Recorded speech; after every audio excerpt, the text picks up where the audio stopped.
بسم اللہ الرحمن الرحیم۔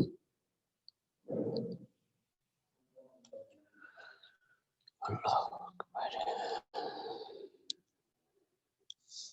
بات حقوق کے بارے میں ہو رہی تھی، آج ہم پڑھیں گے اساتذہ کے حقوق۔ حضرت اساتذہ کا پہلا حق ہے کہ ان کے ادب و احترام کرنا، ان کی عزت و تکریم کرنا، یہ طالب علم کے لیے بہت ہی ضروری ہے۔ اب دیکھیں، جن لوگوں نے اساتذہ کا ادب کیا ہے اور اساتذہ کے سامنے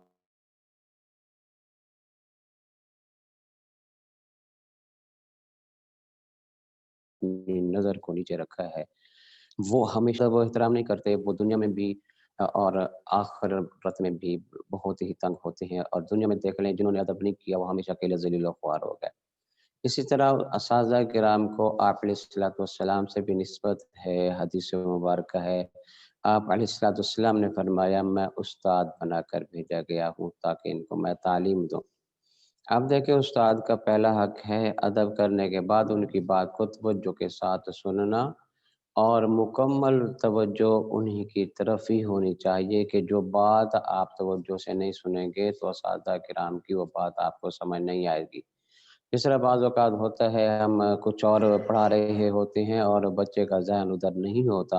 تو جب یہ پیپر آتے ہیں یا سوال کیا جاتا ہے تو وہ دوسرا جواب دے دیتا ہے۔ اس لیے استاد کی بات کو توجہ کے ساتھ سننا یہی ہماری کامیابی کا ذریعہ ہے۔ اب اس کے بعد یہ ہے کہ اساتذہ کے لیے طالب علم،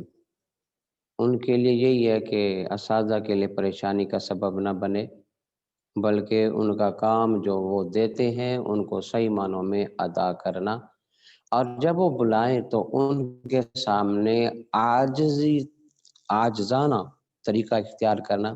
ان کے سامنے اپنے دونوں کندھوں کو جھکا دینا اور ان کے سامنے ادب کے ساتھ کھڑے ہو جانا اور ان کا کہا ماننا، جو بھی وہ بات کرتے ہیں ان پر عمل کرنا۔ اسی طرح صحابہ کرام کے بارے میں آتا ہے کہ آپ فرماتے ہیں کہ جب آپ علیہ الصلوۃ والسلام ہمیں تعلیم دیتے تھے تو ہماری یہ حالت ہوتی تھی کہ ہمارے سروں کے اوپر پرندے آ کر بیٹھ جایا کرتے تھے اور ہمیں معلوم بھی نہیں ہوتا۔ اب دیکھیں، اتنی توجہ کے ساتھ جب بات سنیں گے تو ان کی وہ بات ہمیں سمجھ آئے گی۔ اگر ہم توجہ نہیں کریں گے ہماری ان کی بات ہمیں سمجھ نہیں آئے گی۔ اس لیے ادب کا حکم ہے اور اپنی مکمل توجہ اساتذہ کرام کی طرف کر دینا، یہ ہمارے لیے بہتر ہے۔ اب دیکھیں، اساتذہ کے بارے میں آتا ہے کہ ان کو پیٹھ بھی نہ کرنا، جہاں وہ بیٹھے ہوں آواز بھی نہ نکالنا۔ دیکھیں آج کل ہم دیکھ لیں اپنی حالت کو دیکھ لیں کہ جہاں اساتذہ ہوتے ہیں اگر وہاں سے ہم گزریں گے بھی صحیح تو شور ہوگا، ادب کا لحاظ بھی ہم نہیں رکھتے۔ دوسری چیز یہ ہے کہ پیٹھ بھی نہیں کرنی، ادب کا مقام ہے کہ اساتذہ کرام کو پیٹھ نہیں کرنی، لیکن آج طالب علم اس پر توجہ نہیں کرتا، تو حالات آپ لوگوں کے سامنے ہیں، کتنا ہمیں علم آتا ہے۔ اس کے بعد ان کا حکم ماننا، جو وہ حکم کرتے ہیں ان کو ماننا اور ان کا وہ حکم یعنی کہ مکمل پورا کرنا، یہ ہم پر فرض بنتا ہے۔ اور اس کے بعد ہے کہ اطاعت و خدمت بھی کرنی ہے، یعنی کہ اساتذہ کرام کی فرما برداری کرنی ہے، جس بات سے وہ روک دیں اس سے رک جانا ہے۔ دیکھیں بعض اوقات طالب علم ایسے غلط کاموں میں پھنس جاتا ہے جس کی وجہ سے وہ نہ پڑھائی میں دل لگاتا ہے نہ کسی اور کام میں، تو اس سے اساتذہ کو جب معلوم ہوتا ہے، بعض اوقات والدین بھی کہہ دیتے ہیں کہ بچہ ہمارا کہا نہیں مانتا، تو ان کے بارے میں جو بھی وہ آپ کی رہنمائی کرتے ہیں وہ آپ اس پر عمل ضرور کریں گے، اور والد کی استاد بھی والد کی طرح ہوتا ہے۔ اب اس طرح دیکھیں صحابہ کرام کے بارے میں حضرت علی رضی اللہ تعالیٰ عنہ کا قول مبارک ہے، آپ نے پڑھا بھی ہوگا پہلے، کہ جس نے مجھے ایک حرف پڑھایا میں اس کا غلام ہوں۔ اب دوسری روایات میں آتا ہے کہ چاہے وہ مجھے بیچ بھی دے بازار میں تو میں اس کا حق ادا نہیں کر سکتا۔ تو اس لیے ہمیں چاہیے کہ اساتذہ کرام کی جتنے بھی ہمارے استاد ہیں ان کا ادب و احترام کرنا، ان کے سامنے عاجزی کے ساتھ بیٹھنا اور خاموشی کے ساتھ ان کی بات کو توجہ کے ساتھ سننا اور ان کو پیٹھ بھی نہ کرنا۔ ہاں بعض اوقات جب طالب علم پڑھ کے چلے جاتے ہیں تو بڑی چیز ہوتی ہے کہ وہ واپس اساتذہ کرام کی طرف دیکھتے بھی نہیں ہیں، تو حکم یہی ہے کہ ان کی طرف یعنی جب بھی وہ راستے میں مل جائے ان سے مصافحہ کرنا، ان سے دعائیں لینا۔ اب دیکھیں اساتذہ کرام بڑے خوش ہوتے ہیں اپنے بچوں کو دیکھ کر کہ جب وہ اپنی پڑھائی میں مکمل توجہ کے ساتھ پڑھتے اور مکمل اپنا مقام حاصل کر لیتے ہیں، اساتذہ کرام بھی خوش ہوتے ہیں اس پر۔ تو انسان کو چاہیے کہ صحیح معنوں میں اساتذہ کا ادب و احترام کرے۔ اور دوسری چیز اب دیکھیں امام غزالی رحمۃ اللہ علیہ کیا کہتے ہیں کہ طالب علم کے لیے ضروری ہے کہ اپنے آپ کو مکمل علم کی طرف کو سپرد کر دے، اور علم اس کو وہ چھوٹا سا ذرہ عطا کرتا ہے، یعنی کہ مکمل علم کسی کو نہیں آتا، کوئی مکمل تعلیم حاصل نہیں کر سکتا، لیکن یہ اتنا یہ ہے کہ اپنے آپ کو مکمل علم کے سپرد کر دینا، تاکہ علم آپ کو جو چھوٹا سا ذرہ عطا کرے گا وہ آپ کے لیے دنیا میں بھی کامیابی کا سبب بنے گا اور آخرت میں بھی کامیابی کا سبب بنے گا۔ علم روشنی ہے، یاد رکھنا ہے کہ اسی طرح ہم علم کو اپنے آپ کو دے دیں گے تو وہ تمام چیزیں ہمیں عطا کریں گے۔ اور اسی طرح پھر اساتذہ کرام کے بارے میں آتا ہے کہ ان کے لیے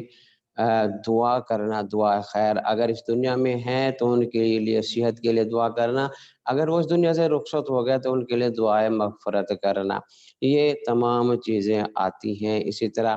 علم کے بارے میں آتا ہے کہ ایک مرتبہ حضرت عمر رضی اللہ تعالیٰ عنہ، اب دیکھیں علم کے بارے میں ہے کہ تورات کے کچھ چند اوراق ملے حضرت عمر رضی اللہ تعالیٰ عنہ کو کہیں سے،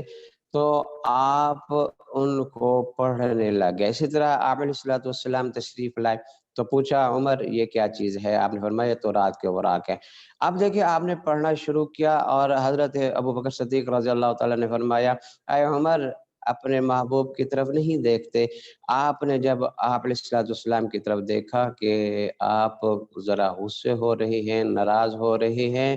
تو اسی طرح پھر آپ نے ان اوراق کو بند کر دیا۔ اب دیکھیں حکم کیا ہے کہ جس چیز کے بارے میں اساتذہ حکم کر دیں ان پر عمل کرنا، اور جو ہماری کتابیں ہیں سلیبس کی اس کی طرف زیادہ توجہ ہم نے کرنی ہے۔ اگر ہم اس پر توجہ نہیں کریں گے تو ہم خود ہی ناکام رہیں گے۔ اور اس کے بعد ہے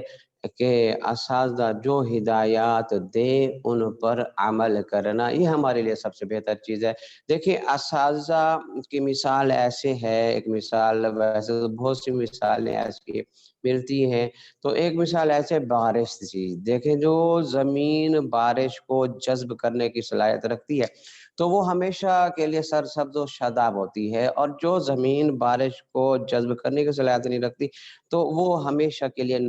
بنجر ہو جاتی ہے، سفید میدان بن جاتا ہے۔ تو اساتذہ کرام کی مثال بھی ایسی ہے اور طلباء کی بھی، کہ جو طالب علم اساتذہ کرام کی بات کو توجہ کے ساتھ سنتا ہے، ان کا ہر کام وقت پر کرتا ہے اور کبھی سستی کاہلی نہیں کرتا تو وہ ہمیشہ کے لیے کامیاب ہو جاتا ہے، اور جو اساتذہ کرام کی بات کو نہیں سمجھتا تو وہ بنجر زمین جیسا ہے۔ یعنی اس پر جتنا بھی پانی اور جتنا بھی علم بہایا جائے یا پانی بہایا جائے تو اس کو کوئی فائدہ حاصل نہیں ہوتا۔ اس لیے حکم ہے کہ جو آپ اساتذہ کرام بڑی ہستیاں ہیں، بڑا عزت و احترام ہوتا ہے، انہی کی وجہ سے طالب علم اپنی منزل تک پہنچتا ہے اور یہ ہماری صحیح رہنمائی کرتے ہیں، تو ہمارا حق بنتا ہے کہ ہم ان کا ادب و احترام کریں اور ان کا کہا مانیں۔ اور اس کے بعد حق بنتا ہے کہ جب طالب علم اپنی منزل پر پہنچ جائے تو اساتذہ کرام سے تعلق رکھے۔ بعض اوقات ہم دیکھتے ہیں کہ طالب علم جب ان کا ہم سے